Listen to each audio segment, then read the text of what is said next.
New Saidabad में अटे जी शदीद खोट।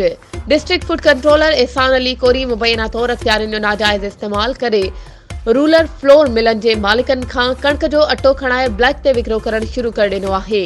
न्यू सईदाबाद में शहरनि लाइ कणक जो सस्तो अटो विकिणण लाइ DFC एहसान कोरी न्यू सईदाबाद शहर जे अफ़गानी पठान नूर खान जदून खे अॻियां करे मुबैना तौर कणक जो सस्तो अटो वापारियुनि खे ब्लैक ते विकिरो करे रहिया आहिनि।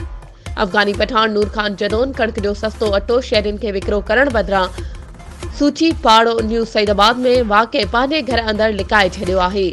शहरनि अहिड़ो इतलाउ DFC मटियारी एहसान अली कोरी खे फोन ज़रिए कयो, लेकिन DFC एहसान अली कोरी शहरनि खे जवाबु ॾिनो त अफ़गानी पठान नूर खान जदोन बाअसर आहे ऐं बाअसर धुरियुनि जो सिफ़ारिशी आहे, उन करे मथस का बि कार्रवाई नथा करे सघूं।